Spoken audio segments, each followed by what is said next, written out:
राधा माधव कुंज बिहारी गोपीजन वल्लभ गिरिवर धारी।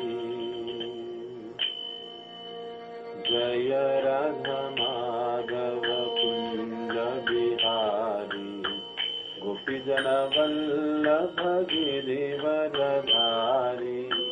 यशोदानंदन व्रज जन रंजन यशोदानंदन व्रज जन रंजन यमुना तीरवनचारी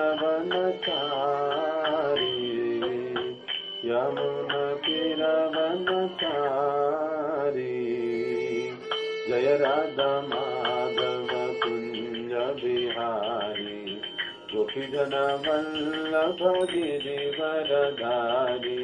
जय राधा माधव कुंज बिहारी गोपीजन वल्लभ गिरिवर धारी। यशोदानंदन व्रज जन रंजन यशोदानंदन व्रज जन रंजन यमुना तीरवनचारी यमुना तीरवनचारी। जय राधा माधव कुंज बिहारी गोपीजन वल्लभ गिरिवर धारी। हरे कृष्णा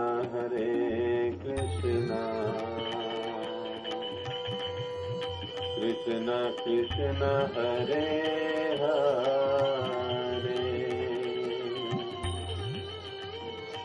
हरे राम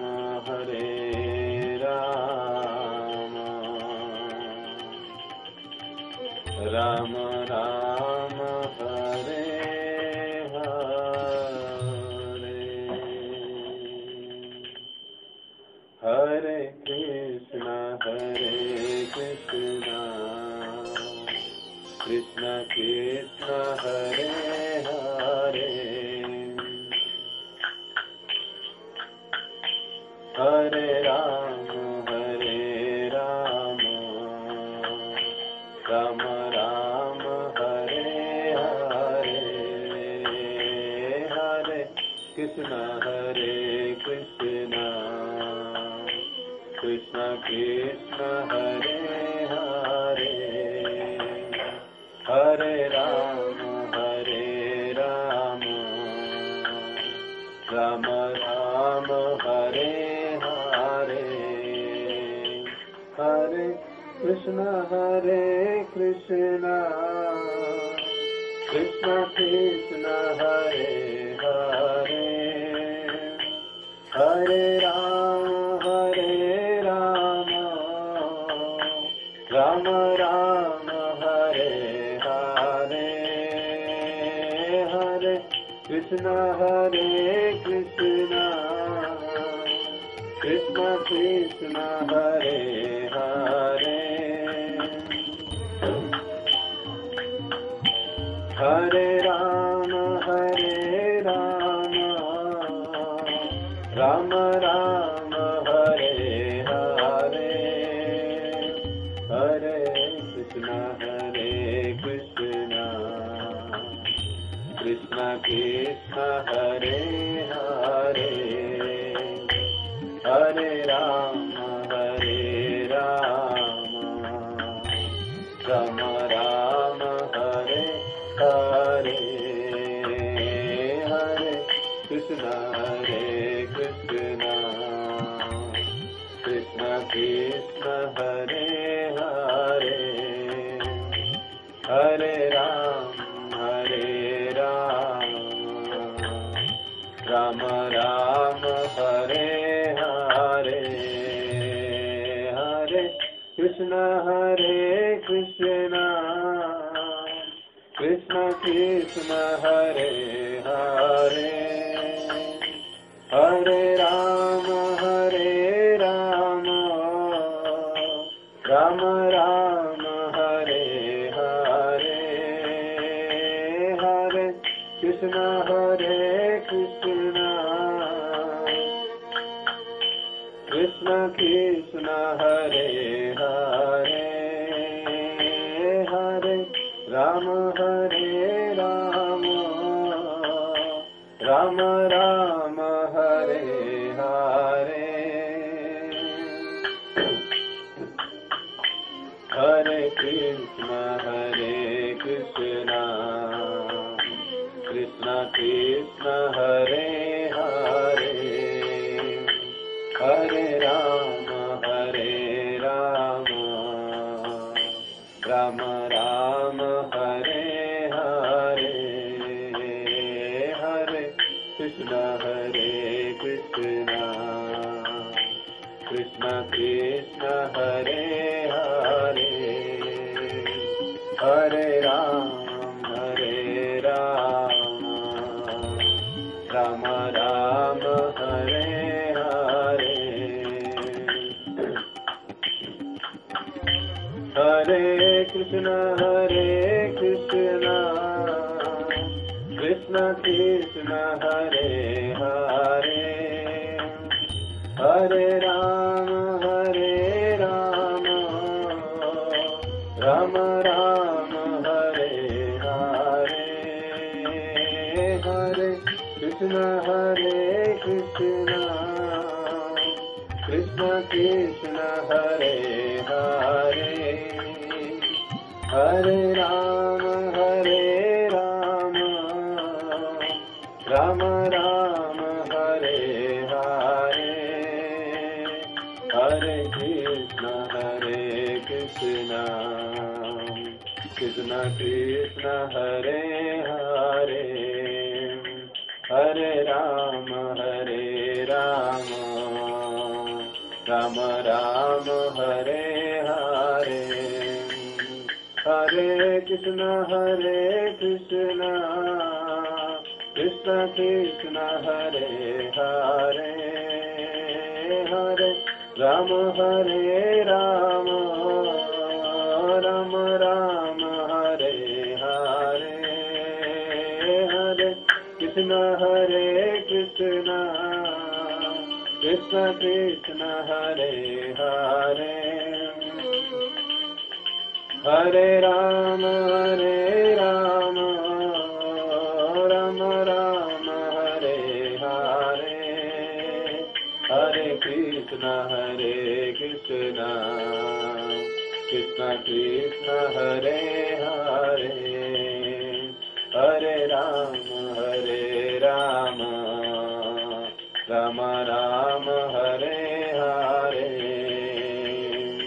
हरे कृष्ण कृष्ण कृष्ण हरे हरे हरे राम राम हरे हरे हरे कृष्ण कृष्ण कृष्ण हरे हरे हरे राम राम हरे हरे जय राधा कुंज बिहारी राधा कुंज बिहारी राधे जय राधा कुंज बिहारी राधा कुंज बिहारी राधे जय गौरनिताय जय गौरनिताय जय सीताराम लक्ष्मण हनुमान जय जय प्रभुपाद जय श्रील प्रभुपाद जय जय गुरुदेव जय श्रील गुरुदेव बोलो कलयुग पावन श्री हरिनाम संकीर्तन की जय। श्री श्रीनाथा कुंज बिहारी भगवान की जय। श्री श्री साई गौर सुंदर भगवान की जय। जगत गुरु श्री प्रभुपाद की जय। श्री श्री सीताराम लक्ष्मण भक्त हनुमान की जय। श्री राम कथा महोत्सव की जय।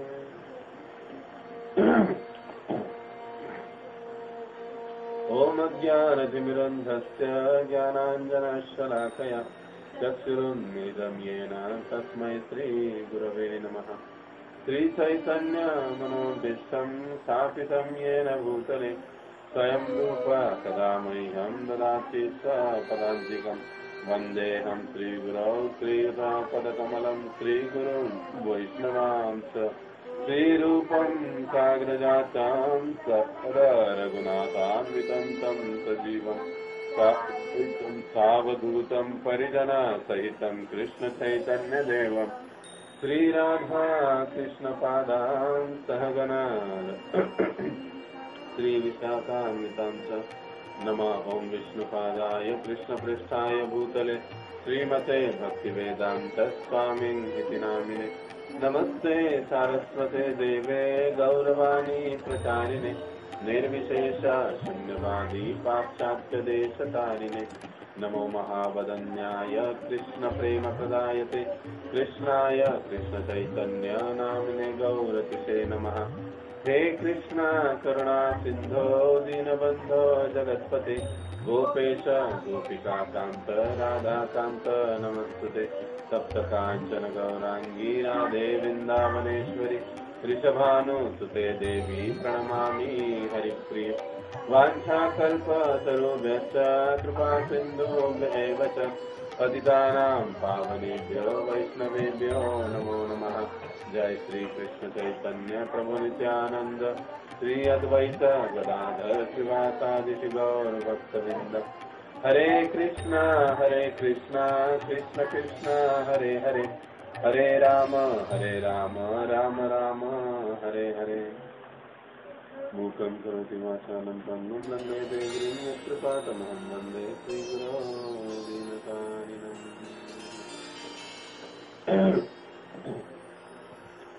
लोकाभिरामं रणरङ्गधीरं लोकाभिरामं रणरङ्गधीरं राजीवनेत्रं रघुवंशनाथं राजीवनेत्रं रघुवंशनाथं कारुण्यरूपं करुणाकरन्तं कारुण्यरूपं करुणाकरन्तं श्रीरामचन्द्रं शरणं प्रपद्ये श्रीरामचन्द्रं शरणं प्रपद्ये श्रीरामचन्द्रं शरणं प्रपद्ये। नीलाम्बुजश्यामलकोमलाङ्गा नीलाम्बुजश्यामलकोमलाङ्गो सीतासमारोपितवामभागम् सीतासमारोपितवामभागम् पाणौ महासायकचारुचापम् पाणौ महासायकचारुचापम्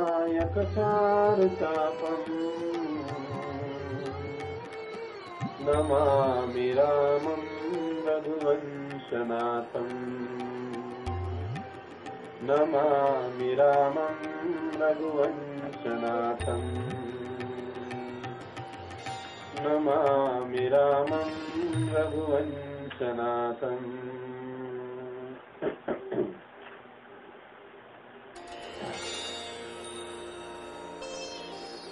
बोलो सियावर रामचंद्र की जय।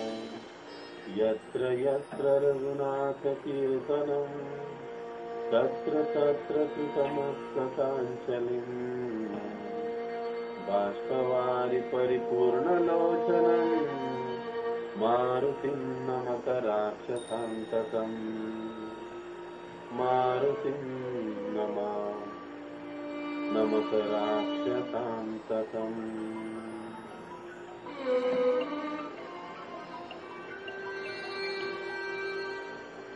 मारुतिं नमत राक्षसान्तकम्।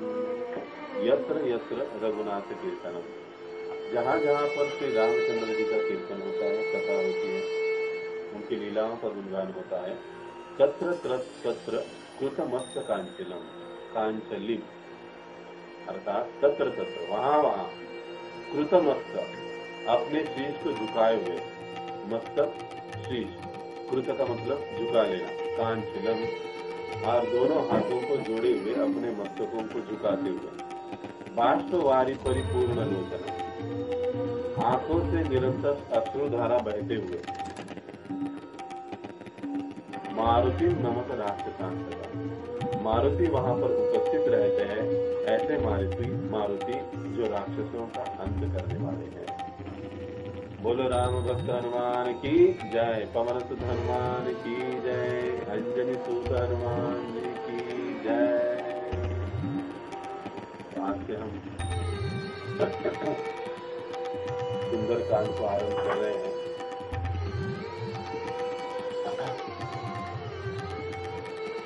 और हर रोज की तरह आप सभी भक्तों का विश्राम करता है। इस कथा के अष्टम दिवस में हार्दिक स्वागत है।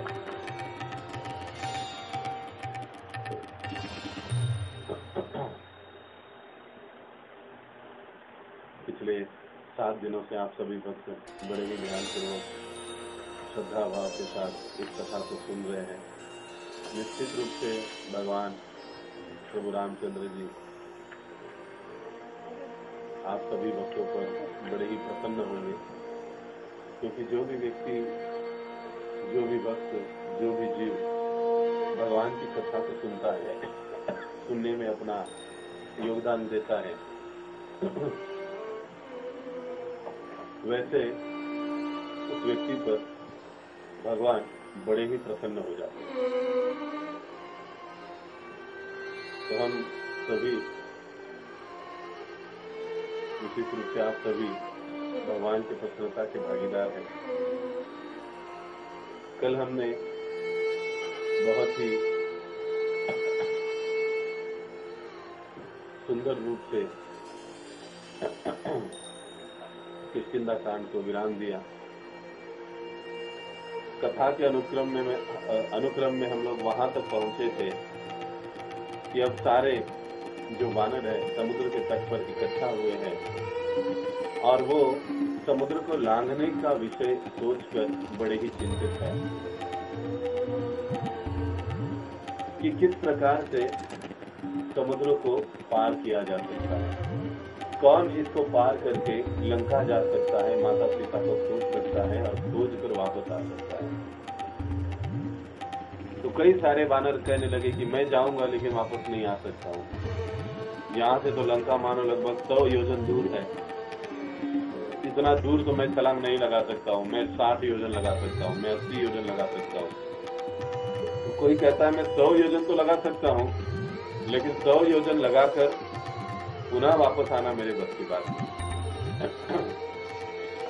तो वहां पर जामवंत जी होते हैं और जामवंत जी कहते हैं कि हमारे में, हम सभी सैनिकों में एक ही व्यक्ति ऐसा है, एक ही सैनिक ऐसा है जो इस दुष्कर कार्य को कर सकता है और वो है हनुमान जी। हनुमान जी जा भी सकते हैं और वापस आ भी सकते हैं, इतनी शक्ति उनके पास है। तो जब हनुमान जी इस बात को सुनते हैं तो उन्हें समझ नहीं आता है कि ये सब क्या है, क्योंकि हनुमान जी स्वयं नहीं जानते थे कि उनके पास इतनी शक्ति है। यहाँ पर बचपन की हनुमान जी के बाल्य है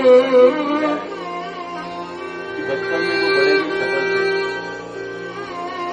पवन पुत्र होने के नाते, वानर होने के नाते बड़े ही सफल थे और कई सारे देवताओं ने उनको विशेष रूप से आशीर्वाद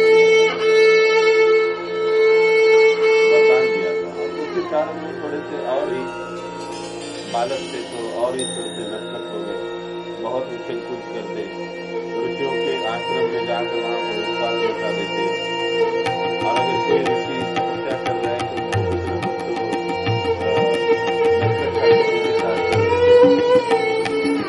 अगर कोई स्नान करने के लिए गया है तो के आश्रम में जाकर पानी गिरा देंगे, किसी के आश्रम में कुछ कर देंगे, ऐसी बहुत वहाँ के सारे तो एक दिन कई सारे जो ऋषि हैं मिलकर बड़े क्रोधित हो गए कि हनुमान ने बहुत उत्पाद मचाया और वे सब मिलकर इसको श्राप देते हैं कि तुम अभी अपनी शक्ति से देवताओं ने शक्ति दी है, अब तो शक्ति भर नहीं सकते आपकी। हाँ, लेकिन अभी के समय में तुम अपनी जितनी सारी शक्तियां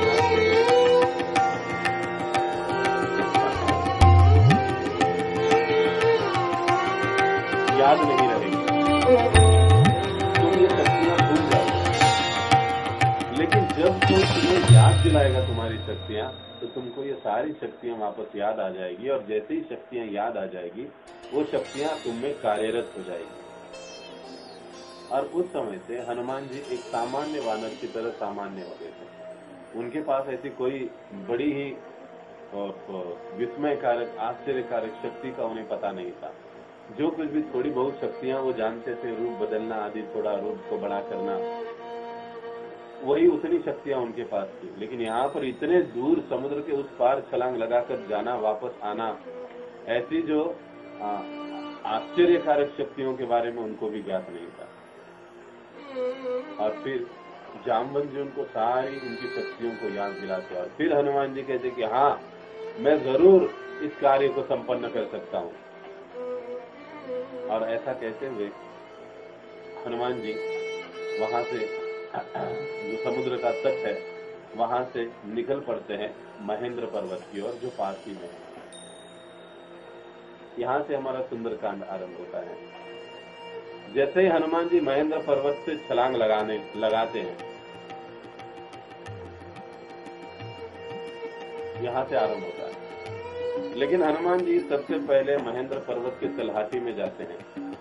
वहां पर जाते हैं, सूर्य देव को नमस्कार करते, प्रणाम करते, इंद्र देव को नमस्कार करते, वायु देव को नमस्कार करते, ब्रह्मा जी को प्रणाम करते हैं, और तत्पश्चात महेंद्र पर्वत को भी प्रणाम करते हैं। और तत्पश्चात वो महेंद्र पर्वत की चोटी पर चले जाते हैं। और महेंद्र पर्वत की चोटी पर जाकर इतना विशाल रूप अपना धारण कर लेते हैं, बहुत विशाल रूप, और अपने मन को पूर्णतया शांत करते हैं। जैसे अगर कोई बहुत बड़ा कार्य हमको करना है, तो जैसे जिस प्रकार से हमें चित्त की, मन की एकाग्रता और शांति आवश्यक होती है, तो ये इतना विशाल कार्य संपन्न करना है, तो इतना विशाल रूप उन्होंने धर लिया, लेकिन साथ ही साथ अपने मन और चित्त को उन्होंने एकदम से शांत कर लिया। एक बहुत बड़ा दीर्घ श्वास हनुमान जी ने अंदर खींच लिया, और जैसे ही श्वास हनुमान जी ने अंदर खींच लिया, उनका जो वजन है वो महेंद्र पर्वत पर काफी बढ़ गया। उनके वजन के कारण महेंद्र पर्वत जो है वो कांप उठा। वाल्मीकि मुनि वर्णन करते हैं, अब जैसे हम किसी चीज पर दबाव देते हैं तो वो चीज जो है मानो जैसे दब जाती है, तो वैसे ही उस पर्वत की अवस्था होने लगी। महेंद्र पर्वत की पर्वत मानो जैसे दबने लगा। अब आप कहोगे क्या प्रभु जी, पर्वत क्या कोई क्या स्पंज है क्या, या कोई ऐसी कपास की वस्तु है वो जो दब जाएगी? लेकिन हनुमान जी का ये इतना विशाल का रूप और इसका इतना बड़ा वजन, इसके कारण वाकई में ये जो पर्वत है मानो ऐसे दबने लग गया था। और उसके कारण उस पर्वत में दबाव के कारण सारे जो पर्वत के अंदर बिल बनाकर जो भी सर्प रहते थे, सांप रहते थे, वो सांप बाहर निकल आए जोर जोर से। उस दबाव के कारण कई सारे हिरण कुचले गए। हनुमान के इस पराक्रम को देखने के लिए सारे देवी देवता आकाश मार्ग में खड़े होकर उनके इस पराक्रम को देखने लगे, आश्चर्यचकित होकर। किसी ने मुंह पर हाथ रख दिया है, किसी ने कान पर हाथ कर दिया है, किसी ने हाय तौबा कर लिया है कि अब हनुमान जी ये कार्य कैसा करेंगे, इतनी बड़ी छलांग यहाँ से वो कैसे लगाएंगे। सभी देवता, गंधर्व, किन्नर, विद्याधर सभी एकत्रित होकर हनुमान जी के इस दिव्य कार्यकलाप को या इस छलांग को देखने के लिए वहां पर पहुंच पड़े। जैसे जैसे हनुमान जी का दबाव बढ़ने लगा, महेंद्र पर्वत की जो चोटी है वो टूट के बिखरने लगी। चोटी टूटकर बिखरने के कारण पर्वत से एक ही साथ कई सारी जलधाराएं फूटकर बाहर निकली, पानी बाहर निकल गया पर्वत के अंदर और बहुत ही जोरदार बहाव से पानी बहने लगा। जैसे ही पर्वत के ऊपर से पानी पूरा बहने लगा, पर्वत के आसपास इर्द गिर्द पर्वत पर रहने वाले ऋषि मुनि तपस्या कर रहे थे, वो भय के मारे सब भाग गए। पशु पक्षी जो थे वो सारे उड़ गए, पशु सब भाग गए।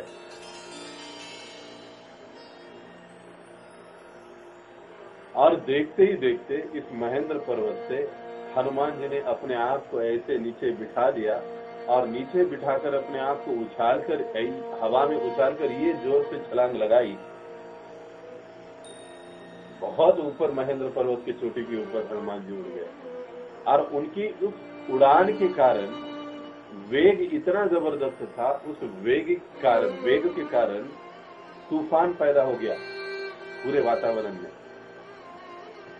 जोर जोरों से हवाएं बहने लगी, मानो जैसा चक्रवात कोई तूफान आ रहा है। उनके इस छलांग के कारण, इस तूफान के कारण महेंद्र पर्वत की जो अवस्था हुई, क्योंकि ये समुद्र के पास ही था, तो इस महेंद्र पर्वत की अवस्था के कारण समुद्र के गर्भ में हलचल पैदा होने लगी, समुद्र में भी उथल पुथल पैदा होने लगी।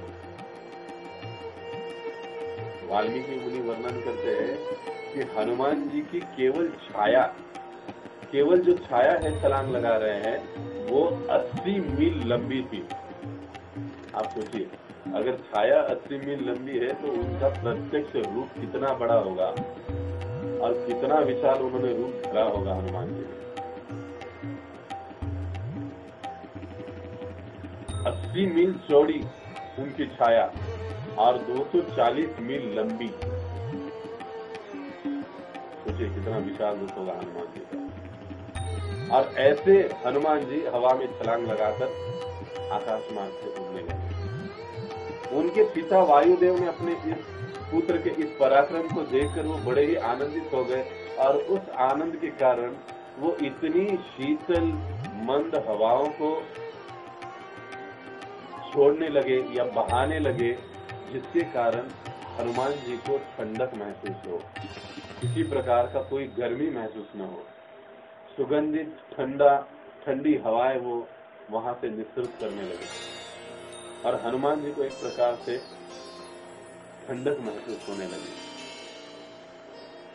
वाल्मीकि मुनि तो यहाँ तक और भी सुंदर वर्णन करते, कवित्व के जैसा वर्णन करते कि जैसे जैसे समुद्र के ऊपर से हनुमान जी उड़ रहे थे, तो हनुमान जी ने जो छलांग लगाई उसके दबाव के कारण जो वृक्ष वेलियां लताएं जड़ के साथ उखड़कर हवा में उड़ गए, वो सारे पेड़ आकाश में एक दूसरे के साथ टकराकर उनसे जो पुष्प और पत्ते बिखर कर गिर गए, वो सारे पुष्प और पत्ते समुद्र के जल के ऊपर मानो ऐसे बिछ गए। एक जैसे पुष्प और पत्तों की ऐसी मानो एक आवरण तैयार हो गया जल के ऊपर, मानो जैसे कोई किसी ने रास्ता सुसज्जित कर लिया है, हनुमान जी का स्वागत कर रहे। इस प्रकार से वाल्मीकि मुनि वर्णन करते हैं। बड़ा ही सुंदर वो दृश्य प्रतीत हो रहा था। कई सारे जो पेड़ है वो उछलकर उनसे फूल निकल रहे थे, कुछ हनुमान जी के ऊपर पड़ रहे थे, कुछ नीचे गिर रहे थे और पूरा जल पुष्प और पत्तों से भर गया था सागर। और ऐसे हनुमान जी उड़ते हुए आकाश के मार्ग से चल रहे थे। जैसे ही हनुमान जी आकाश मार्ग से उड़ते हुए समुद्र के मध्य तक पहुंच गए, तो उन्होंने देखा कि समुद्र के मध्य से एक पर्वत ऊपर उठकर आ रहा है, मतलब जल से ऊपर उठ रहा है। जैसे आइलैंड होता है, समुद्र के बीचों बीच आइलैंड होता है और वो आइलैंड कई बार पानी इर्द गिर्द होता है और चारों ओर पानी होता है, बीच में ही जमीन ऊपर आ जाती है। तो ये जो पर्वत है, उन्होंने देखा कि जो वो उड़ रहे हैं उनके मार्ग में ही वो ऐसे ऊपर आ रहा है और वो आवश्यकता से अधिक ऊपर आ रहा है। तो हनुमान जी को लगा कि अरे ये मेरी उड़ान में, मेरी सेवा में कोई तो व्यत्यय लाने की कोशिश कर रहा है। तो उन्होंने अपने सीने से उस जो पर्वत को है नीचे धकेल दिया। जैसे ही पर्वत को नीचे धकेल दिया, वो पर्वत पुनः जल में जाकर गिर गया, मानो ऐसे धस गया जल में। तो जैसे ही ये पर्वत जल में धस गया, तुरंत पर्वत फिर से वापस ऊपर आ गया और अब की बार इस पर्वत ने मनुष्य रूप धारण किया। इस पर्वत का नाम था मैनाक पर्वत। और जैसे ही मैनाक पर्वत मनुष्य के रूप में आकर हाथ जोड़कर हनुमान जी के सामने खड़े हुए और कहने लगे कि हनुमान जी, आपके इस पराक्रम को मैं सराहता हूँ, मैं बड़ा ही आपका गुणगान करता हूँ कि आप जैसा शूरवीर इस भूलोक में क्वचित ही होगा, कि आपने केवल आपकी अपने सीने के प्रहार से मुझे जल में पुनः धसा दिया, धकेल दिया। लेकिन हे हनुमान, मेरा विश्वास करो, मैं तुम्हारे कार्य में व्यत्यय नहीं ला रहा हूँ, बल्कि मैं तुम्हें कुछ सेवा अर्पित करना चाहता हूँ। तो हनुमान जी को बड़ा आश्चर्य हुआ कि अरे समुद्र के बीचों बीच ऐसा कौन व्यक्ति है जो मुझे सेवा देना चाहता है, और ये मुझे जानता कैसे, ये तो मुझे मेरे नाम से पुकार रहा है। फिर वो अपना परिचय देने लगे मैनाक पर्वत कि मैं यहाँ का मैनाक पर्वत हूँ। हजारों वर्ष पूर्व जब सृष्टि की उत्पत्ति हुई थी, उस समय पंछियों की तरह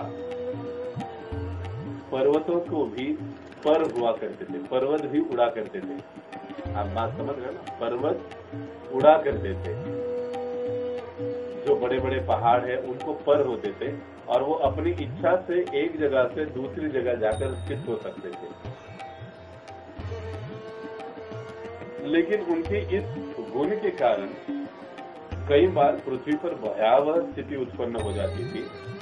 अगर किसी का कुछ गड़बड़ी हो गई और कोई पर्वत जमीन पर गिर गया तो बहुत नुकसान होगा।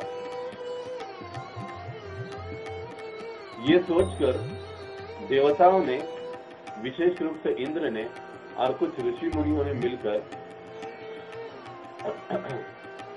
ये निश्चय किया कि इन पर्वतों को पर नहीं होना चाहिए। और बस इंद्र को तो वही चाहिए था। इंद्र ने भी कहा बिल्कुल इनको पर नहीं होने चाहिए। इंद्र ने अपना वज्र लिया और उनके अपने वज्र से उन्होंने कई सारे पर्वतों के पर काट दिए। और अब जैसे ही मैनाक पर्वत के पर काटने के लिए उन्होंने मैनाक पर आक्रमण किया, उसी समय तुरंत पवन देव बीच में आ गए और पवन देव ने अपने बल से इतने जोर के साथ मैनाक को नीचे धकेल दिया कि वो सीधे जल में जाकर धस गए और इसके कारण मैनाक के पर बच गए, मैनाक के पर टूटे नहीं। तो मैनाक कहने लगे कि हे हनुमान, तुम्हारे पिता ने मेरी जान बचाई थी, मेरे परों को बचाया था, उन्हीं की बस जो सेवा उन्होंने मेरी की थी, मैं उससे थोड़ा सा मुक्त होना चाहता हूँ, इसके लिए मैं आपको सेवा देना चाहता हूँ। कृपा करके मेरे पर्वत पर आइए, विश्राम कीजिए, कुछ फल जल ग्रहण कीजिए और फिर अपने कार्य के लिए चले जाइए। हनुमान जी ने जब ये सारी बातें सुनी तो उनको बड़ा आश्चर्य हुआ, लेकिन मुस्कुराते हुए वो कहने लगे कि हे पर्वतराज, मैं आपके इस आमंत्रण को स्वीकार नहीं कर सकता, क्योंकि सेवा पूर्ण किए बगैर जल और खान पान नहीं करना है, ऐसा शपथ हम वानरों ने लिया है। और मेरे कई सारे मित्र वानर वैसे ही वहां पर माता सीता का खोज कर रहे हैं और मैं माता सीता की खोज को निकल पड़ा हूँ। मेरे पास वैसे ही समय बहुत कम है, तो मैं आपके इस आमंत्रण को स्वीकार नहीं करता हूँ, मुझे क्षमा करें। ऐसा कहकर उन्होंने चोटी को स्पर्श किया और हनुमान जी आगे निकल गए। बहुत कुछ बातें सिखा देती है हनुमान जी का ये कृत्य, ये कार्य हम साधक भक्तों को। देखिए, जब कोई सेवा हमें मिल जाती है ना और हम सेवा आरंभ करते हैं, तो सेवा के बीच में कई सारे ऐसे व्यत्यय हमको मिल जाते हैं। हम सेवा करने के लिए निकली, मंदिर में ही है, मान लो कोई बहुत बड़ा फेस्टिवल चल रहा है, मानो हमारा भागवत कथा चल रहा है या जन्माष्टमी चल रही है, और हमको सेवा दी है किसी वरिष्ठ ने कि हाँ प्रभु जी आपको जाओ वहां पर उस स्टॉल पर जाना है, ऐसे ऐसे करना है, वहां पर रुकना है। अब हम एक साथ से उस स्टॉल की ओर जाने के लिए निकले, लेकिन बीच में ही हमको बहुत पुराने वाले मित्र मिल गए हमारे भक्त, जो काफी दिनों से हमें मिले नहीं थे। वो कहते अरे प्रभु जी कहाँ भाग रहे हो? वांछा कल्पतरुभ्यश्च कृपा सिंधु, दंडवत प्रणाम, फिर गले मिलेंगे, फिर कुछ बातें होंगी यहाँ वहाँ की। हम भी वहीं के हो जाते, वहां पर बैठ जाते। सेवा स्टॉल के ऊपर ही रह गई, हम लोग इधर ही रह गए। ये सारे सेवा में ऐसे व्यत्यय, छोटे मोटे बड़े जो कुछ भी है, ये कुछ बाहरी व्यत्यय होते हैं, कुछ आंतरिक मन के द्वारा उत्पन्न व्यत्यय होते हैं, इसमें हम लोग अटक जाते हैं। लेकिन प्राधान्य सेवा को होना चाहिए। हनुमान जी ने उनकी जो सेवा है अस्वीकार कर दिया, लेकिन उन्होंने उनको उस पर्वत को स्पर्श करके एक प्रकार से उन्होंने कबूल भी किया, स्वीकार भी किया और अपनी सेवा के लिए आगे बढ़ गए। एक जो भक्त होते हैं वो अपनी सेवा के प्रति, अपने कार्य के प्रति, अपने जिम्मेदारी के प्रति बड़े सजग होते हैं। सेवा के समय, हमारे कार्यों के समय, जब के समय वे कभी भी टाइम पास नहीं करते। उस समय लक्ष्य केवल सेवा पूर्ण करने का होना चाहिए, बाकी और किसी चीज की ओर हमारा ध्यान नहीं होना चाहिए। हनुमान जी ने कहा, उन्होंने खाना पीना तक कहा कि नहीं मुझे नहीं चाहिए। ये हनुमान जी का भाव हम भक्तों के लिए बड़ा ही महत्वपूर्ण है। कई बार हम लोग भगवत भक्ति में आ जाते हैं, कई समय रहते हैं, लेकिन हमारे कार्य बड़े ही भावुकता के स्तर पर चलते रहते हैं। अरे वो भी भक्त मिले, उनको ना बोले तो बुरा लगेगा, अपराध होगा, वहां पर सेवा को तो जाना ही है ना, सेवा कहाँ भागे जा रही है। लेकिन ये भक्त तो भागते रहता है ना, इधर से उधर, उधर से इधर। हम भी भागते रहते हैं, इधर से उधर, उधर से इधर। तो फिर मिलेंगे नहीं तो अभी बात कर लो, अभी कुछ है जमा एक दूसरे से, तो फिर प्रसाद भी एक दूसरे को देंगे। मैं वृंदावन गया था, मैं इधर गया था, ऐसे हुआ वैसे हुआ। लेकिन ऐसे समय में भक्त को चाहिए कि प्रभु जी मेरा बहुत जरूरी सेवा, मुझे भक्तों ने कहा है वहां पर जाने के लिए। मेरा सेवा समाप्त होते ही हम लोग जरूर एकत्रित बैठकर प्रसाद लेंगे, और प्रसाद लेते हुए हम लोग बात करेंगे, चर्चा करेंगे, निकल जाना चाहिए। लेकिन कई बार हम लोग इतने तत्परता नहीं दिखाई देते हैं, तो हमको ये तत्परता दिखाई देनी चाहिए। हनुमान जी की इस लीला से हमको ये बहुत बड़ी शिक्षा मिलती है कि सेवा का प्राधान्य क्रम जो है वो हमेशा पहला होना चाहिए।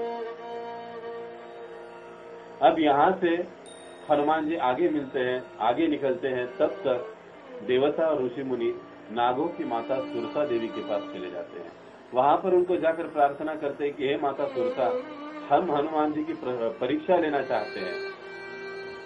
इसलिए परीक्षा लेना चाहते हैं कि वाकई में वो माता सीता को ढूंढ पाने में सफल होंगे, उतनी क्षमता, उतना धैर्य, उतनी जिज्ञासा उनमें है, क्षमता है, वो हमको देखना है। तो आप क्या करो, आप एक राक्षसी का रूप लेकर उनके समक्ष जाओ और उनकी परीक्षा लो। ऐसा कहते ही देवता वहां से निकल जाते हैं और माता सुरसा एक विशालकाय पर्वत के समान राक्षसी का रूप धर लेती है। ये सुरसा राक्षसी और ये विशालकाय रूप लेकर हनुमान जी के सामने प्रकट हो जाती है और जोर जोर से हनुमान जी को देखकर हंसने लगती कि हे वानर, इस रास्ते से तुम कहाँ जा रहे हो? इस रास्ते से जाने वाला हर जीव मेरे मुख में प्रवेश करेगा, ऐसा ब्रह्मा जी का मुझे आशीर्वाद है, वरदान है। तो तुम अभी तुरंत मेरे मुख में आ जाओ। और ऐसा कहकर वो अपना मुख जो है वो बड़ा कर देती है। 10 योजन, 20 योजन, हनुमान जी भी अपने मुख को बढ़ाते हैं। 30 योजन, 40, 50, 60, 80, 100, वो मेरे पेट में जाकर ही रहेगा। ये ब्रह्मा जी का वरदान है। तो हनुमान जी कहते हैं कि देखो माता, तुम जो भी हो राक्षसी, मैं माता सीता को खोजने के लिए, मेरे प्रभु की सेवा के लिए मैं निकला हूँ। मुझे जल्दी जाना है, कृपा करके मुझे इतना समय दे दो। मैं जाऊंगा, माता सीता को खोजूंगा, मेरे स्वामी को संदेश दूंगा और वापस आपके मुख में आ जाऊंगा। आप चिंता मत करो। तो सुरसा कहने लगी, मैं क्या तुम्हें पागल दिखाई देती हूँ? एक बार तुम अगर यहाँ से निकल जाओगे तो थोड़ी ना वापस आने वाले हो। वो कहते, माता, मैंने आज तक अपने जीवन में झूठ वचन कभी नहीं कहा है, मैंने झूठ नहीं बोला है। तो कृपा करके आप मुझे ये मौका दीजिए। लेकिन सुरसा नहीं मानती है। तब हनुमान जी भी अपना रूप बड़ा करते, वो भी अपना बड़ा करती है रूप, ये भी अपने मुख को बड़ा करते हैं रूप को 100 योजन तक। तभी हनुमान जी तुरंत एक युक्ति करते हैं, अंगूठे के जितना अपना रूप धारण करते हैं और तुरंत माता वो सुरसा के मुख में चले जाते हैं और मुख में चले जाके तुरंत बाहर आ जाते हैं। और बाहर आकर अब कहते हैं कि देखो सुरसा, ब्रह्मा जी का जो आपको आशीर्वाद था कि आपके मुख में जाना है, मैं तो जाकर आ गया, तुम्हारा आशीर्वाद भी पूर्ण हुआ और तुम्हारा जो भी शर्त थी वो भी पूर्ण हुआ, अब मुझे जाने दो। और तुरंत वहां से वो निकल पड़े। जैसे ही निकले, सुरसा अपने मूल रूप में आकर कहने लगी, हनुमान जी की इस चतुराई से वो बड़ी प्रसन्न हुई और उन्होंने उनको आशीर्वाद दिया कि हे पुत्र, तुम अपने कार्य में निश्चित रूप से सफल हो जाओगे, जल्द ही तुम प्रभु रामचंद्र और माता सीता का मिलन करवाओगे। इस कथा में भी श्री संप्रदाय के आचार्य और हमारे विश्वनाथ चक्रवर्ती ठाकुर एक महत्वपूर्ण संदेश हमको देते हैं। आध्यात्मिक जीवन में कई बार हम लोग ईर्ष्या के वश में आ जाते हैं। कोई ना कोई व्यक्ति भक्त हमसे ऐसे मिल जाता है कि जिससे हम ईर्ष्या कर बैठते हैं। अरे उसने ऐसे किया, मैं ऐसे करूंगा, उसने 10 लोगों को प्रचार किया, मैं 20 लोगों को प्रचार करूंगा। फिर ये कहता है अरे उसने 20 को किया, मैं 40 को करूंगा। और ये एक अनपेक्षित कंपटीशन होना चाहिए। आध्यात्मिक जीवन में भी स्पर्धा होती है, लेकिन उस स्पर्धा में ईर्ष्या और द्वेष का स्थान कहीं पर भी नहीं होता है, बल्कि वहां पर प्रेम का और सहयोग का स्थान होता है। उसके साथ यदि प्रेम और सहयोग के साथ यदि स्पर्धा है तो वो स्पर्धा आध्यात्मिक जीवन के अनुरूप है, अनुकूल है। अगर वो ईर्ष्या और द्वेष के साथ अगर स्पर्धा की जा रही है तो वो आध्यात्मिक जीवन के लिए प्रतिकूल है। तो यहाँ पर जब ऐसा कोई ईर्ष्या का, द्वेष का प्रसंग आता है सामने, तो व्यक्ति को क्या करना चाहिए? भक्त को तुरंत ही अंगूठे के जितना रूप लेने का मतलब क्या है? नम्रता को स्वीकार कर लेना चाहिए। प्रभु जी आप बहुत महान हो, बहुत विशाल हो, माता जी आप बड़े ही महान हो, उच्चतम भक्त हो, मैं एक सूक्ष्म साधक हूँ, भक्त हूँ, कृपा करके मुझे माफ कर दीजिए, आप आगे जाइए, आप कीजिए, हम पीछे से आराम के साथ आएंगे, कोई चिंता नहीं। नम्रता को धारण करके हम आगे निकल सकते हैं। लेकिन अगर हम द्वेष और ईर्ष्या एक दूसरे के साथ करते रहेंगे तो दोनों एक ही स्थान पर अटके रहेंगे। हनुमान जी ने यहाँ पर इसी चतुराई का उपयोग किया कि आप बड़े बनते रहो, कोई चिंता नहीं, हम छोटे बन के आपके मुख में भी जाएंगे, वापस आएंगे और फिर अपनी सेवा में निकल जाएंगे, आप लगे रहो, जितना बड़ा बनना है बनते रहो, हमको कोई चिंता नहीं होती। इस प्रकार से तो ये हनुमान जी की लीला हमको इस प्रकार से शिक्षा देती है कि अगर कोई उद्दंडता के साथ हमारे साथ व्यवहार करता है तो हमें भी उसके साथ डबल उद्दंडता से व्यवहार न करते हुए नम्रता के साथ व्यवहार करके आध्यात्मिक गुणों का परिचय देने की कोशिश करनी चाहिए। तो ये हुआ दूसरा व्यत्यय हनुमान जी की सेवा में। अब वहां से जैसे ही हनुमान जी आगे निकले, कुछ दूरी पर चले गए, तो हनुमान जी ने देखा अचानक से उनका जो उड़ना है वो बंद हो गया, वो एक ही जगह पर उड़ रहे हैं, आगे जा ही नहीं पा रहे, मानो किसी भयानक या बहुत बलशाली व्यक्ति ने उन्हें पकड़ लिया है कस के। तो वो सोचने लगे कि शायद से मेरी शक्तियां कम होने लगी है। इस प्रकार से वो अपने इर्द गिर्द देखने लगे और तब उन्होंने देखा नीचे कि उनकी जो छाया है उस छाया को किसी ने पकड़ लिया है। अब किसने पकड़ा है? वो पकड़ने वाली राक्षसी थी सिम्मिका।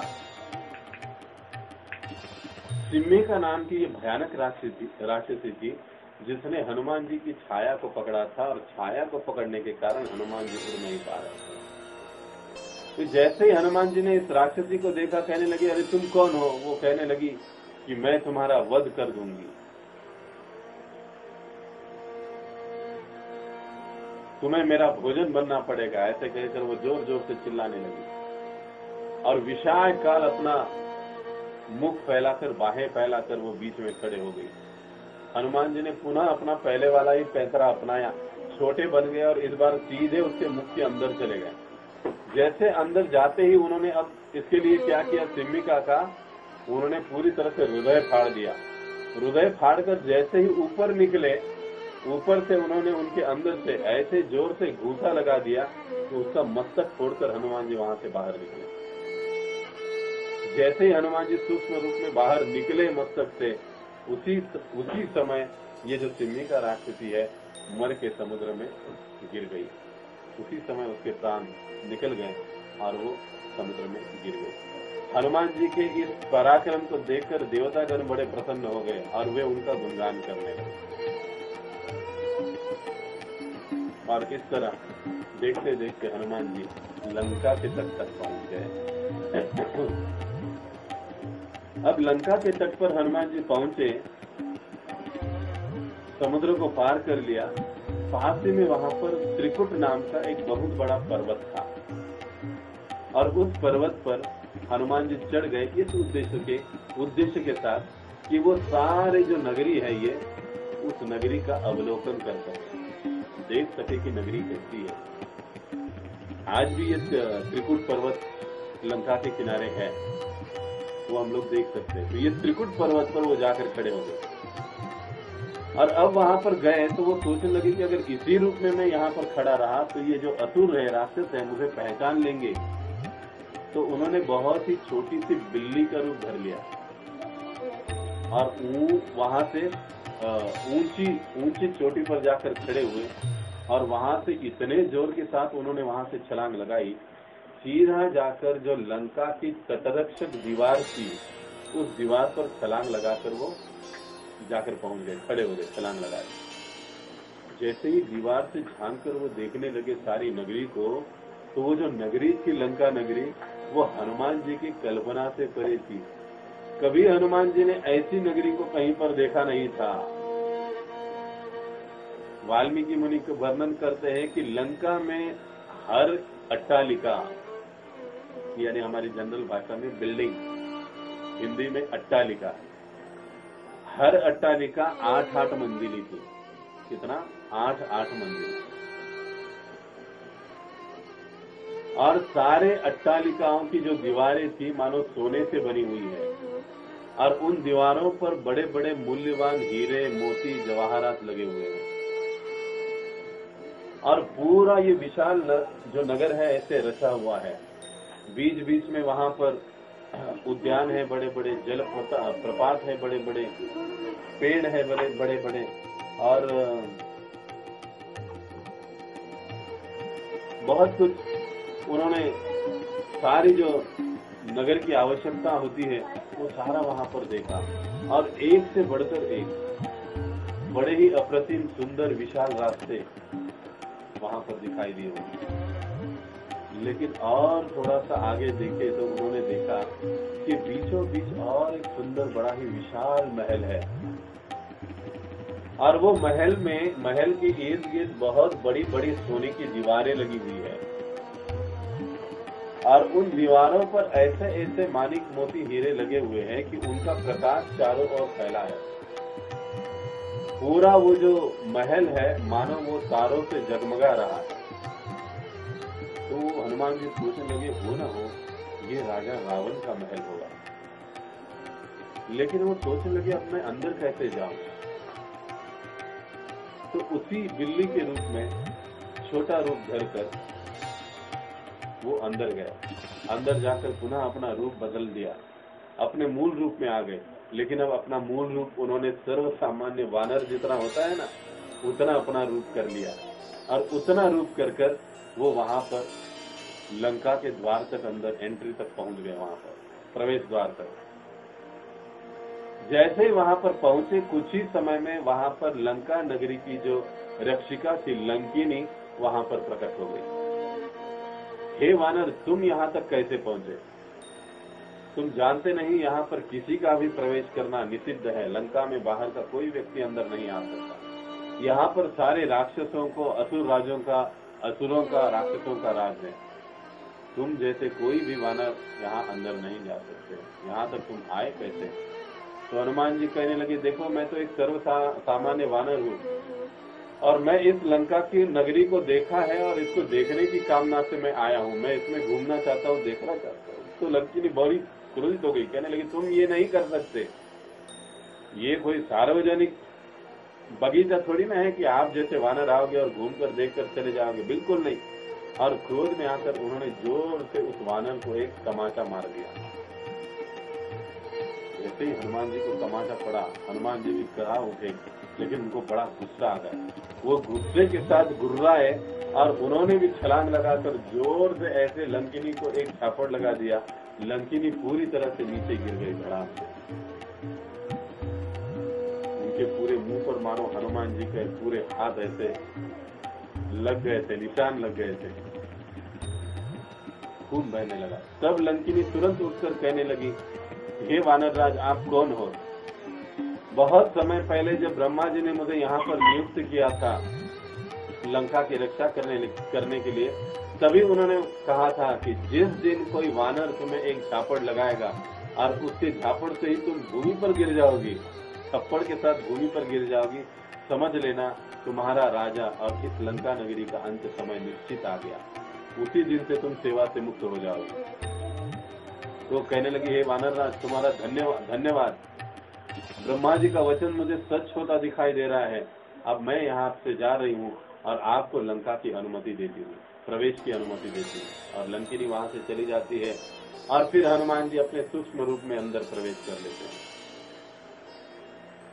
और अंदर प्रवेश करने के बाद अनेक अनेक महलों को, अट्टालिकाओं को देखते हुए, निरीक्षण करते हुए हनुमान जी आगे बढ़ते हैं। और बढ़ते बढ़ते जो उन्होंने दीवार से दृश्य देखा था रावण के महल को, उस महल तक पहुंच गए। अब सभी जगह देख रहे थे, लेकिन उनको माता सीता कहीं पर दिखाई नहीं दे रही। वो उनको खोज रहे, इस महल तो मिलेगी, इस रूम में तो मिलेगी, इस कक्ष में तो होगी, यहाँ तो होगी, वहां तो होगी, बहुत जगह ढूंढ रहे, लेकिन कहीं नहीं मिल रही। अब उस राजमहल में चले गए, वहां पर उन्होंने देखा, वहां का ऐश्वर्य तो अप्रतिम था। वाल्मीकि मुनि बड़ा ही विस्तार के साथ इसका वर्णन करते हैं। हजारों स्त्रियां उस महल में घूम रही थी, कोई नाच रहा था, कोई सो चुका था, कोई ऐसे ही मदिरा पीते पीते लेट गया है, कोई नृत्य करते करते सो गया है, क्योंकि हनुमान जी अब रात के समय में यहाँ पर आए। सुबह का ही कुछ समय होने वाला है, ऐसा समय है। आधी रात का इनका आमोद प्रमोद रावण के साथ सभी रानियों का समाप्त होकर ये लेट चुके हैं, निद्रा अधीन हो चुके हैं। ऐसी अवस्था में वहां पर गए, किसी के कपड़े कहीं पर, किसी के केश कहीं पर, किसी के पुष्प बालों के कहीं पर। ऐसी अवस्था में सभी स्त्रियों को वो देख रहे हैं, लेकिन उन सभी स्त्रियों में वो खोज रहे हैं कि कहीं माता सीता तो यहाँ पर नहीं है, कहीं ये तो माता सीता नहीं, वो तो माता सीता नहीं। सभी को देख रहे हैं। तभी उनकी नजर उस कक्ष के बीचों बीच एक विशाल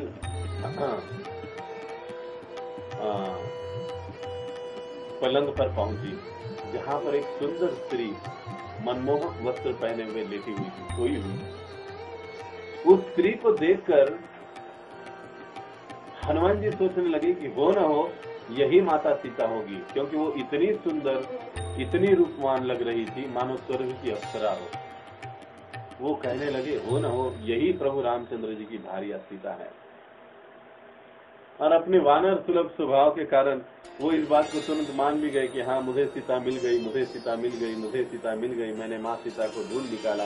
अपनी पूंछ पटकने लगे, हाथ पटकने लगे, अपने बदन को खिसियाने लगे, इस प्रकार से वहीं पर नाचने लगे हनुमान जी। लेकिन कुछ समय में फिर सोचने लगे, अरे माता सीता ये तो पतिव्रता स्त्री है, फिर ये रावण के राजमहल में उसके आंतरिक कक्ष में कैसे सो सकती है इतने आराम के साथ? ये संभव ही नहीं, मैं कुछ गलती कर रहा हूँ। और ऐसा कहकर वो पुनः देखते हैं।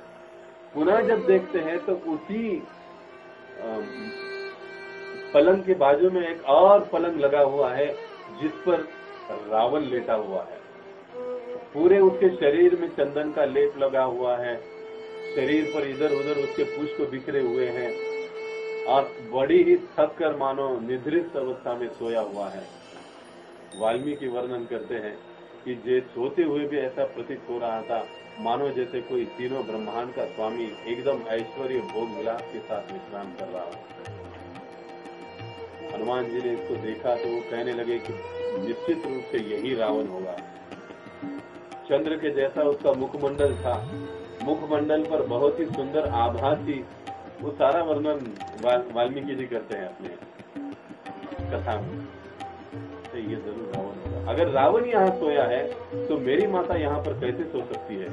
ये संभव ही नहीं। एक ही बेड पर, एक ही स्थान पर ये सीता नहीं हो सकती। और फिर सभी स्त्रियों को देखते हैं और निराश हो जाते हैं कि सीता कहीं नहीं मिली। लेकिन अब देखते देखते हनुमान जी सोचने लगे कि अरे मैं तो ठहरा एक ब्रह्मचारी, और इस प्रकार से अस्त व्यस्त सोती हुई मैं स्त्रियों को देख रहा हूँ। क्या मैं किसी धार्मिक सिद्धांत का उल्लंघन कर रहा हूँ? इस प्रकार से कि कोई पर पुरुष और कोई पर स्त्रियां आपस में आमोद प्रमोद कर जो लेटी हुई सोई हुई है और उनको मैं देख रहा हूँ, तो ये क्या कोई मैं पाप कर रहा हूँ? ऐसे वो सोचने लगे और सोचकर अपने आप को बड़े ही अपराधी मानने लगे। लेकिन पुनः हनुमान जी सोचते हैं कि अरे ऐसे कैसे हो सकता है? मैंने इनका दर्शन जब भी किया, इन स्त्रियों को मैंने देखा तो मेरे हृदय में माता सीता का स्वरूप था। मैं उनमें माता सीता को ढूंढ रहा था। मैं क्षण भर के लिए भी इनके प्रति आकर्षित नहीं हुआ हूँ, बल्कि मैं अपनी माता सीता की खोज के लिए यहाँ पर आया हूँ। कुछ कथाकार वर्णन करते हैं कि इतना ऐश्वर्य, इतनी सुंदरता स्त्रियों की देखकर हनुमान जी भी मानो कुछ समय के लिए विचलित हो गए। तब हनुमान जी कुछ क्षणों के लिए अपनी आंखों को मूंद लेते हैं और ध्यान मग्न हो जाते हैं। अरे मैं ये सब क्या देख रहा हूँ? और वो सोच रहे ये सब देखना मेरे लिए ठीक नहीं है, मेरा मन विचलित हो रहा है। तब वो अपनी आंखों को बंद करते हैं और आंखों को बंद करके वो स्मरण करते हैं। अब स्मरण किसका करते हैं? अपने उद्देश्य का। सबसे पहले कि मैं यहाँ पर किस लिए आया हूँ, अपने आप को सवाल पूछते हैं हनुमान जी कि मैं यहाँ पर किस लिए आया हूँ। दूसरा प्रश्न वो अपने आप से पूछते हैं कि अरे यहाँ पर मैं आ तो गया हूँ, लेकिन यहाँ पर मुझे करना क्या है? किसकी सेवा मुझे यहाँ पर करनी है?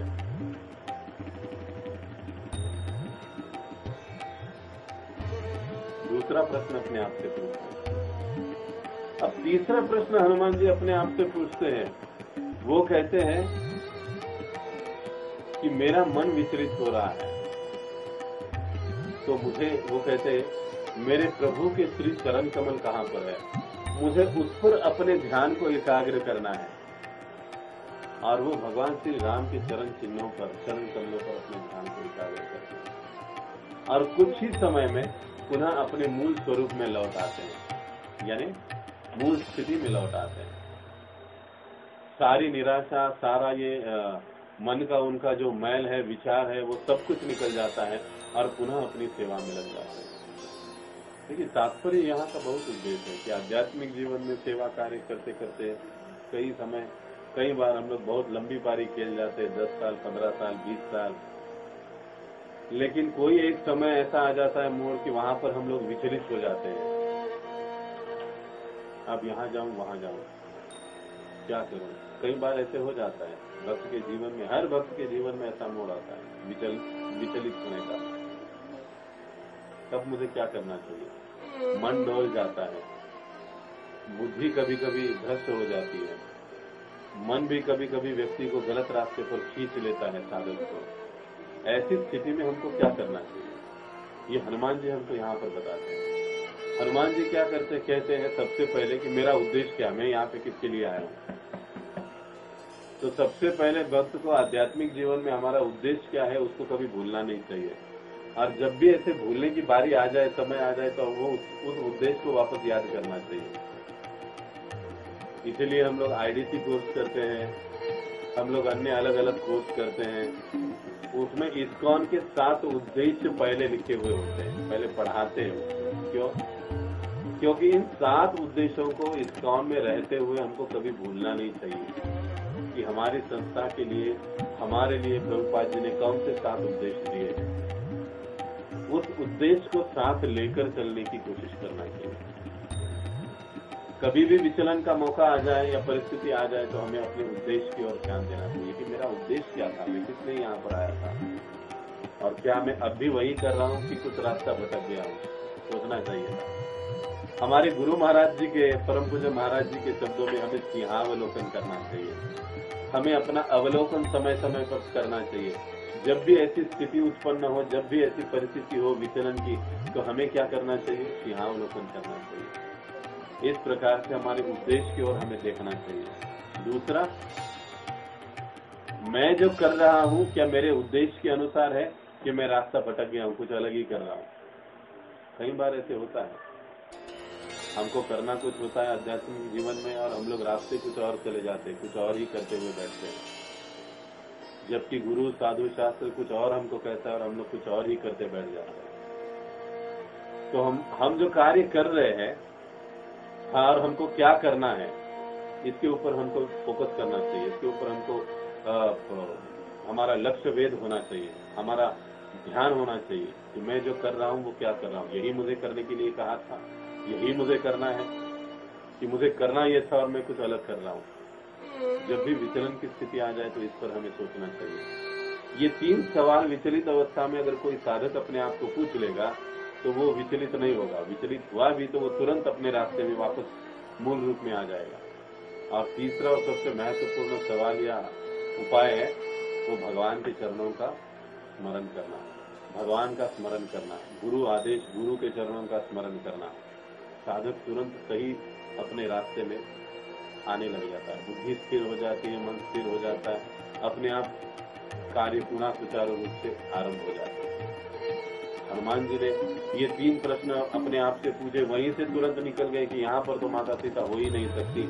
अब यहाँ से निकलकर वो सीधा राजमहल के बाहर, जहाँ बहुत बड़ा उद्यान था, उस उद्यान की ओर आकर उस दीवार के ऊपर खड़े रहे, उद्यान की दीवार के ऊपर, और वहां पर खड़े रहकर वो देखने लगे कि कहाँ पर हो सकती है माता सीता। राजमहल में तो रहना संभव नहीं। अब कभी कभी उनके मन में विचार भी आया कि हो सकता है माता सीता ने देहत्याग कर दिया होगा, हो सकता है रावण ने उनका वध कर दिया होगा, हो सकता है कि हरण करके लाते हुए माता सीता ने समुद्र में छलांग लगा दी होगी। कई सारे विचार उनके मन में आते रहते हैं। ये निराशाजनक विचार व्यक्ति को कभी कभी आध्यात्मिक पद से च्युत करने के लिए जिम्मेदार ठहर जाते हैं। इसलिए हमको चाहिए कि हम समय समय पर अपना अवलोकन करें और ये 3 प्रश्न हम अपने आप को हमेशा पूछते रहे कि हम प्रभुपाद जी के आश्रय में, गुरु के आश्रय में, इस्कॉन में किस लिए आए हैं, हमें क्या करने के लिए कहा गया था और हम लोग क्या कर रहे हैं। और तीसरी बात, सततम स्मर्तव्यम विष्णु, सतत भगवान के श्री चरणों का स्मरण करना, गुरु के आदेशों का स्मरण करना। जो साधक भक्त, जो भक्त इन 3 चीजों को हमेशा साथ में लेकर चलता है, उसके जीवन में पतन होना या उसका आध्यात्मिक पद से च्युत हो जाना, ये उसके लिए संभव ही नहीं है। माया उसके पास आ ही नहीं सकती। ये बहुत महत्वपूर्ण बात है। हनुमान जी की इस लीला से हम लोग इस बात को अच्छे से हमको समझना चाहिए कि क्यों हनुमान जी ने इस प्रकार की लीला की है, हमको समझाने के लिए। तो अब उस वाटिका के, उस उद्यान के दीवार पर खड़े रहकर सारे उद्यान को देख रहे हनुमान जी, लेकिन माता सीता कहीं दिखाई नहीं दे रही है।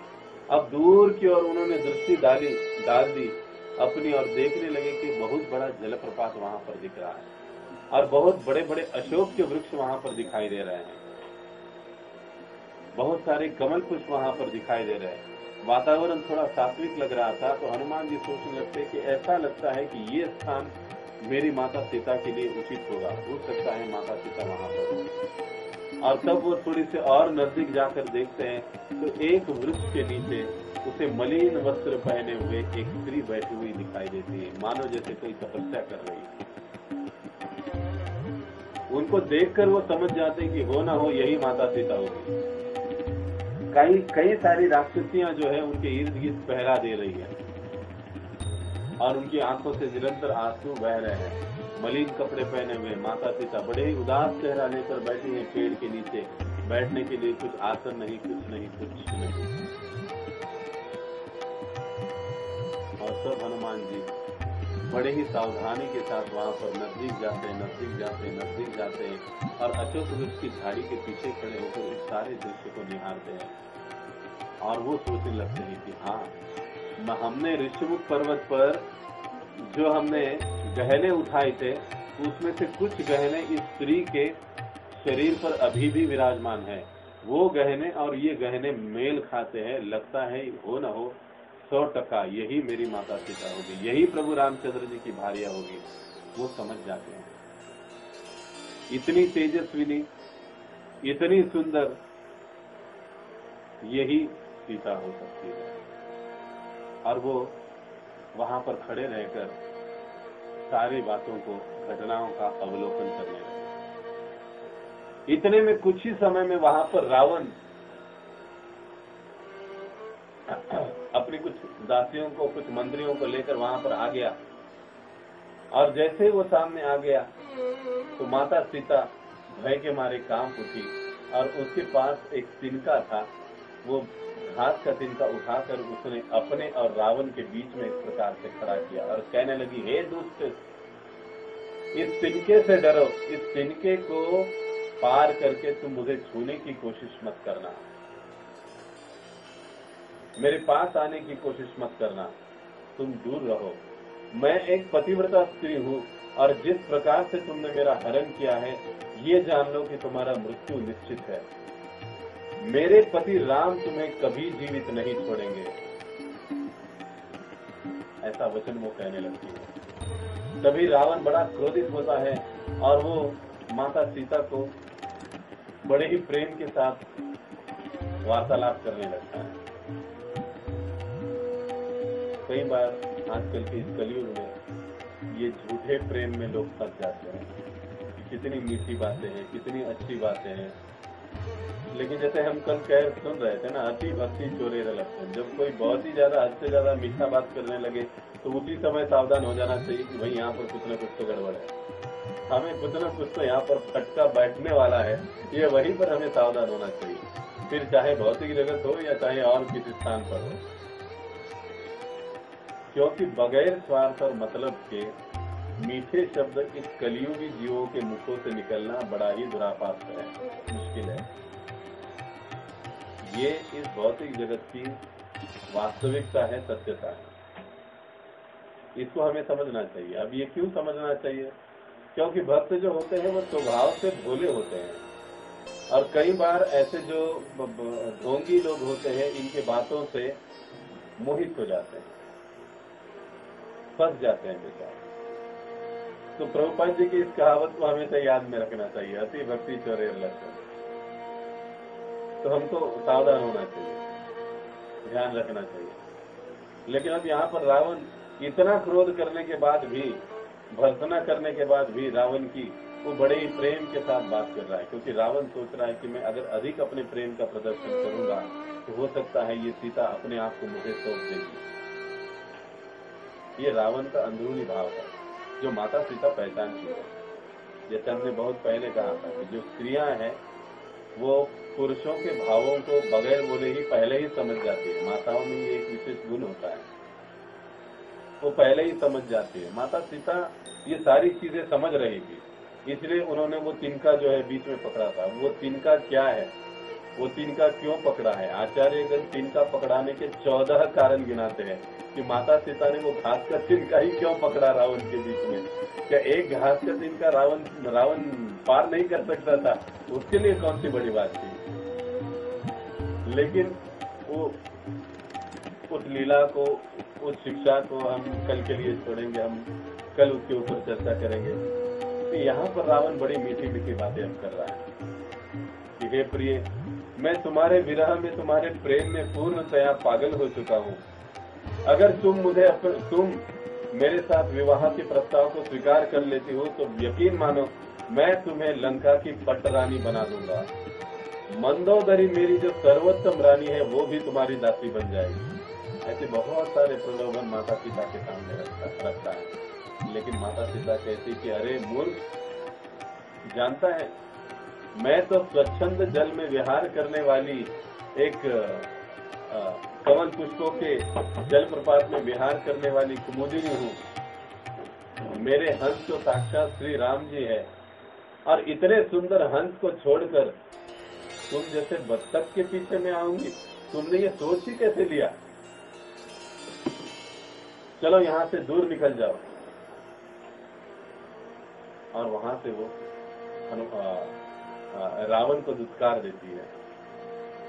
अब रावण इस प्रकार की बातों को सुनकर, अपमान सुनकर बड़ा ही क्रोधित होता है, और वो कहता है कि हे सीते, अगर तुम मेरी बात सीधे सीधे नहीं मानती हो तो याद रखो, मैं बलपूर्वक तुम्हें ले जाऊंगा और विवाह करूंगा, और कुछ ही दिनों में तुम्हारे पति श्री राम को भी मैं वध कर दूंगा। तो बहुत सी बातें बोलता है। 12 महीने का मैं तुम्हें समय देता हूं, अगर इस 12 महीने में तुमने अपना निर्णय नहीं बदला, तुम स्वयं होकर मेरे पास नहीं आई, तो तुम्हारा सर धड़ से अलग कर दिया जाएगा, और मेरी जितनी सारी ये राक्षसी दासियां हैं ना, तुम्हारा मांस उसे खिलाया जाएगा। और ऐसे जोर जोर से गर्जना कर जो रावण है बोलने लगा। माता सीता उसकी आवाज से, ध्वनि से भयभीत हो गई, उनकी आंखों से अश्रु बहने लगे।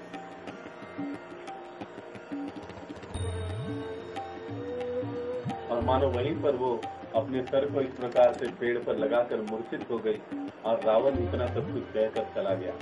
जाते जाते रावण कहने लगा कि इसको साम दाम दंड भेद सभी प्रकार से मनाओ कि ये स्वयं होकर मेरे साथ विवाह करे। और राक्षसियों को उस सेवा में लगा दिया। उसमें एक स्त्री जटा नामक एक राक्षसी थी, जो माता की थोड़ी सी अनुकूल थी, माता के लिए वो थोड़ी सी प्रेमी स्वभाव की थी। हनुमान जी ये सारा दृश्य देख रहे थे। देखकर उन्हें बड़ी ही दया आई, उन्हें दुख होने लगा कि ये माता सीता कितना कष्ट सह रही है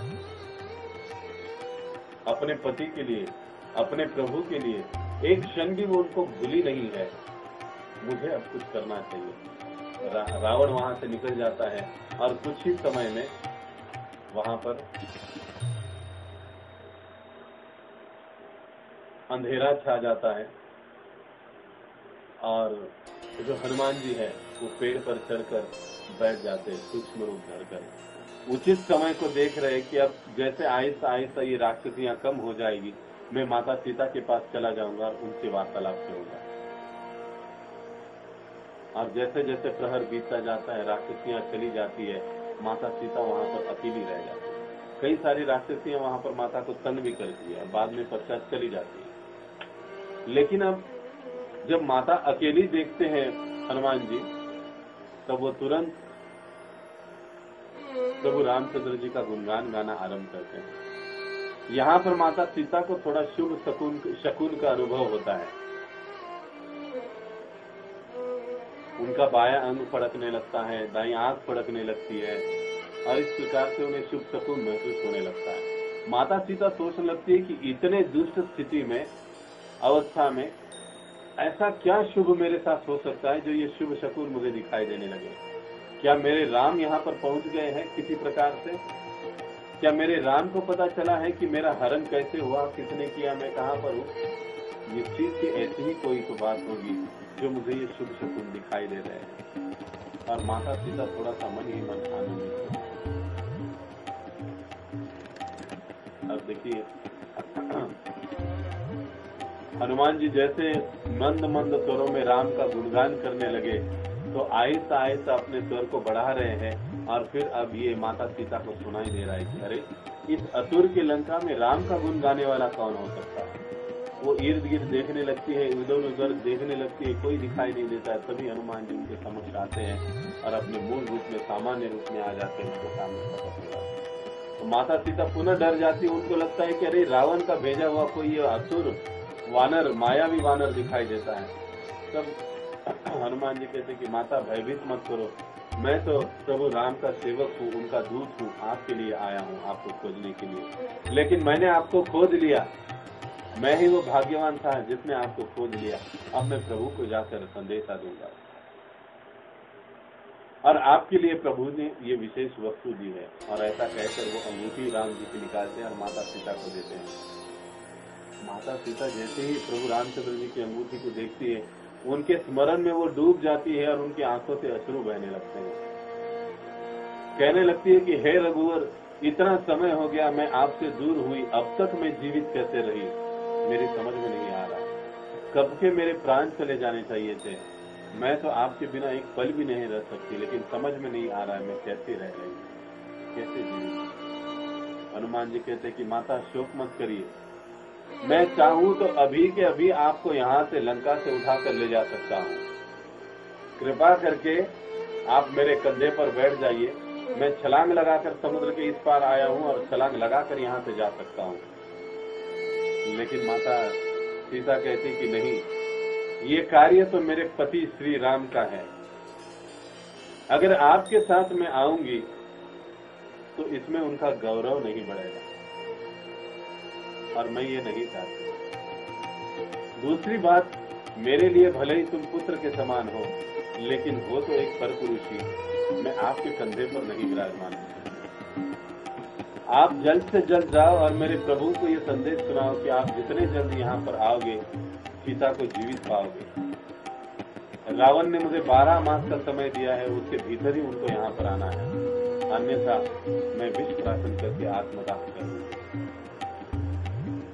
और हनुमान जी को ऐसा कहते हुए माता सीता अपने हाथों से एक अंगूठी निकालकर उनको पुनः देती है कि जब भी राम जी से मिलोगे तो वो कहेंगे कि तुम सीता से मिले, क्या इसका सबूत है, तब ये अंगूठी उनको दे देना। ये अंगूठी का इतिहास वो जानते हैं कि कब उन्होंने ये अंगूठी मुझे पहनाई थी, और ये अंगूठी देखकर वो समझ जाएंगे कि तुम निश्चित रूप से मुझसे मिले हो, मैं तुमसे मिली हूँ और मैं कुशल हूँ अब तक, और वो मेरे को पुनः प्राप्त करने के लिए प्रयास करेंगे। और वो अंगूठी पुनः माता सीता हनुमान जी को देती। देखिए, जिसको राम जी का आशीष मिला उसको सीता जी का भी आशीष मिला, जिसको सीता जी का आशीष मिला उसको राम जी का भी आशीष मिला, दोनों बातें। अब हनुमान जी कहने लगे कि माता अब समय हो रहा है, मुझे यहाँ अधिक समय नहीं रुकना चाहिए, मैं अब निकलता हूँ। लेकिन जाते जाते हनुमान जी सोचते हैं कि थोड़ा ये तो सेवा हो गई, थोड़ा एक्स्ट्रा सेवा भी कुछ करना चाहिए। लंका दहन करने के लिए रामचंद्र जी ने नहीं कहा था, लेकिन ये हनुमान जी का अपना एक्स्ट्रा सेवा था। अब ये एक्स्ट्रा सेवा करने की जो गड़बड़ है ना, कभी कभी हम लोग भी कर देते हैं, लेकिन कभी कभी उस गड़बड़ी में हनुमान का क्या कहते हैं ना, मारुति का गणपति हो जाता है और गणपति का मारुति हो जाता है। ऐसे काम हमको नहीं करना चाहिए, ये केवल हनुमान जी कर सकते हैं, ये केवल हनुमान जी कर सकते हैं। एक्स्ट्रा सेवा करने की सोची उन्होंने कि चलो मेरे स्वामी कितने बलशाली है, इसका एक झलक आज हम रावण जी को दिखा देते हैं। और देखते ही देखते दूर जाकर उन्होंने पूरी अशोक वाटिका में विध्वंस कराना आरंभ कर दिया। पेड़ उखाड़ कर फेंकने लगे, लताओं को यहाँ वहां डालने लगे, जलप्रपातों को नष्ट करने लगे, आदि आदि। जैसे वहां के पहरेदार वहां पर आए, सभी पहरेदारों को उन्होंने मार गिराया। खबर रावण तक पहुंची कि कोई एक विशाल वानर आया है जिसने अशोक वाटिका में विध्वंस मचा रखा है। जम्बूमलि को भेज देता है असुर राक्षस को रावण, कई हजार सेनाओं के साथ वो आता है, उसको भी परास्त कर देते हैं हनुमान जी। और अंत में रावण का पुत्र अक्ष आता है, अंत में नहीं, पहले सेकेंड टाइम, दूसरे टाइम अक्ष आता है, अक्ष का भी वध कर देते हैं हनुमान जी। और अब अंतिम समय में हनुमान जी अपना अमोघ पुत्र इंद्रजीत को भेज देते हैं। इंद्रजीत ब्रह्मास्त्र चला देते हैं। अब ब्रह्मा जी का अपमान न हो, इसलिए हनुमान जी अपने आप को बांध लेते हैं नम्रता के साथ कि हे ब्रह्मा जी, मैं आपको अपमान नहीं कर सकता हूँ। हनुमान जी के पास इतनी शक्ति है कि वो ब्रह्मास्त्र को भी रोक सकते हैं, परास्त कर सकते हैं, लेकिन उन्होंने वो नहीं किया। उन्होंने नम्रता से स्वीकार कर लिया कि मैं आपके पास से बंध जाऊंगा, इसी बहाने मुझे रावण का राज दरबार और रावण देखने को मिलेगा, उसका दरबार देखने को मिलेगा। और बंदी बनाकर उन्हें ले जाया जाता है। पूरे लंका में मानो जैसे जय जयकार होता है इंद्रजीत का कि उसने इस राक्षस को पकड़ा जो बड़ा ही बलशाली था। क्षमा करें, हनुमान जी को पकड़ा, इस वानर को पकड़ा जो बड़ा ही बलशाली था। जयकार होने लगा। हनुमान जी गए महल में, बहुत सारा वार्तालाप होता है। अब ये बहुत विस्तारित वार्तालाप है, इसमें बहुत कुछ हम सीख भी सकते हैं, लेकिन समय का अभाव है। हम वैसे ही आगे बढ़ेंगे मुख्य कथा की ओर। विभीषण जी उठकर वध होने से हनुमान जी को बचा देते हैं। वो कहते हैं कि किसी दूत का या किसी वानर का इस प्रकार से हत्या करना धर्म के अनुसार अनुचित है। वानरों को अपनी पूंछ बड़ी प्रिय होती है, उसकी पूंछ में आग लगा दो, इसको दंड देने के समान है। हनुमान जी के पूंछ को आग लगा दी जाती है और हनुमान जी अपनी जलती हुई पूंछ को उठाकर सारी लंका में घूमते हैं। देखते ही देखते सारी लंका जो है वो आग में धू धू धू करके जलने लग जाती है। सारे राक्षस, सारे असुर जो है वो हैरान हो जाते हैं कि ये क्या हो गया। एक वानर जिसने इतना सारा उत्पात मचा दिया, देखते ही देखते सारी लंका अग्नि में डूब गई। हनुमान जी जैसे ही ये सारा प्रकांड प्रताप हनुमान जी का माता सीता ने देखा, वो डर गई। वो सोचने लगी कि अरे इस आग से कहीं मेरे हनुमान, मेरे पुत्र को नुकसान न हो। तो वो अग्निदेव से प्रार्थना करती कि हे अग्निदेव, मैं आपसे प्रार्थना करती हूँ कि कृपा करके मेरे हनुमान को आपकी अग्नि से कोई नुकसान नहीं होना चाहिए। कई बार लोग सवाल पूछते हैं कि इतना अग्नि लगाया और हनुमान की पूंछ में कुछ हुआ नहीं, ऐसे कैसे हो सकता है। इसका कारण है माता सीता ने एक प्रकार से अग्निदेव को आज्ञा दी थी, इसलिए उनकी पूंछ जली नहीं। वो तुरंत समुद्र में गए, अपनी पूंछ को डुबो दिया, वैसे ही ठीक ठाक हो गए और माता सीता का संदेश लेकर पुनः वहां से छलांग लगा दी और सीधा जामवंत आदि जो सारे उनके टीम मेंबर खड़े हुए थे, वहां पर बैठे हुए थे, उनकी राह देख रहे थे, वहां तक पहुंच गए। वहां पर पहुंचने के बाद हनुमान जी के हाव भाव को देखकर ही सब समझ जाते हैं कि हनुमान जी विजयी होकर लौटे हैं। उन्होंने माता सीता को ढूंढ लिया है। सभी बड़े आनंदित हो जाते हैं, नाचने कूदने लगते हैं। और फिर ये सारा वानरों का जो दल है, अंगद, हनुमान, जामवंत आदि, ये किष्किंधा की ओर निकल पड़ते हैं और किष्किंधा की ओर निकलकर वहां पर पहुंच जाते हैं। बीच में है एक दो कथाएं, फिर हम लोग आगे बढ़ेंगे। और सीधे किष्किंधा में पहुंचकर प्रभु रामचंद्र जी के समक्ष हनुमान जी उपस्थित हो जाते हैं और हनुमान जी कहते हैं कि हे प्रभु, मैंने माता सीता को देखा है, मैंने उनके साथ बात की है, मैंने उनको खोज निकाला है, हम सफल हुए हैं, आप चिंता मत कीजिए, अब तुरंत चलिए, हमको माता सीता को पुनः वापस लाना है। और ऐसा कहकर माता सीता द्वारा दी गई अंगूठी वो प्रभु रामचंद्र जी को देते हैं।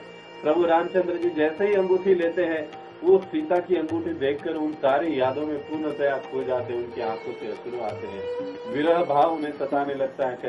कहते हैं कि मेरी विदेही कैसी है, वैदेही कैसी है, मेरी जानकी कैसी है, क्या वो ठीक तो है ना। तब हनुमान जी कहते हैं कि माता की अवस्था बड़ी विकट है, वो दिन रात रोती रहती है, पूरे म्लान वस्त्र और शरीर के साथ वो एक पेड़ के नीचे धूप में, छांव में, वर्षा में, हवा में वैसी ही बैठी है जैसी कोई तपस्विनी बैठी हो। वो कुछ खाती नहीं, कुछ पीती नहीं, कुछ भी नहीं। उसने संदेशा भेजा है कि जितने जल्दी हो सके हे प्रभु आप पहुंच जाइए, नहीं तो आप अपनी जानकी को जीवित नहीं देख पाओगे। प्रभु रामचंद्र जी ये संदेश सुनकर भाव विभोर हो जाते हैं। हनुमान जी को अपने गदगद नेत्रों से देखते, उनकी आंखों से अश्रु आ रहा है और तुरंत हनुमान जी को अपने गले लगा देते हैं और गले लगाकर कहते हैं, एक एक उपकारस्य प्राणांत दास्य स्मिते कपे शेष्य हम उपकाराणाम भवान ऋणिनो वयम। क्या कहते, एक एक उपकारस्य की हे कपि, तुम्हारे एक एक उपकार के लिए मैं अपने प्राण भी न्यौछावर कर दूं तो भी कम है, फिर भी तुम्हारा उपकार मुझसे छूटेगा नहीं। मराठीत चांगला शब्द है, म्हणजे तुझे उपकार फिटणार नहीं। ऐसा स्वयं साक्षात भगवान हनुमान जी से कह रहे। सोचिए क्या संबंध है। शेषस्य उपकाराणाम, फिर भी जो आपके उपकार बाकी बचे ही जाएंगे मुझ पर, तो मैं हमेशा के लिए उस उपकारों के ऋणों में रहना पसंद करूंगा, ऋण में रहना पसंद करूंगा। इस प्रकार से कहकर वे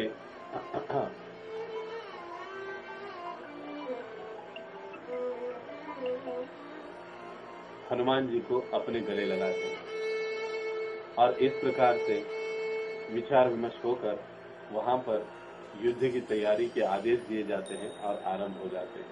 यहाँ पर हमारा सुंदर कांड समाप्त होता है और कल हम युद्ध कांड का वर्णन करेंगे और युद्ध कांड का वर्णन हम संक्षेप में करते हुए रावण वध की चर्चा लीला सुनेंगे और पश्चात हम रामायण से क्या शिक्षाएं ग्रहण कर सकते हैं। ऐसे कई सारी शिक्षाएं तो हमने बीच बीच में सुन ली है, लेकिन कुछ विशेष और भी शिक्षाएं हैं जो अलग अलग लीलाओं से, कुछ लीलाएं हमने कही, कुछ अनकही रह गई, तो उन सभी लीलाओं से, विशेष रूप से कही हुई लीलाओं से तो हमने शिक्षाएं ग्रहण कर ली, लेकिन जो अनकही लीलाएं रही उनसे भी हम लोग क्या शिक्षाएं ले सकते हैं, उस पर हम लोग कल चर्चा करेंगे। तो यहाँ पर हम आज की कथा को विराम देना चाहेंगे।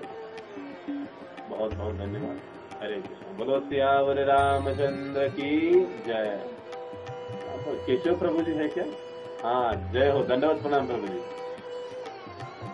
प्रभु जी, कल का कथा सवेरे करना है कि शाम को करना है? शाम को।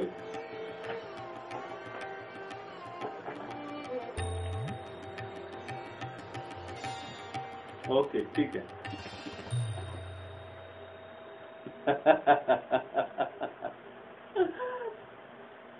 ठीक है।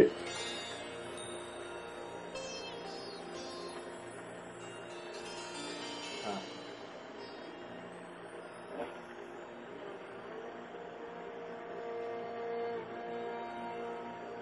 अच्छा, लेट मतलब कितना बजे कल?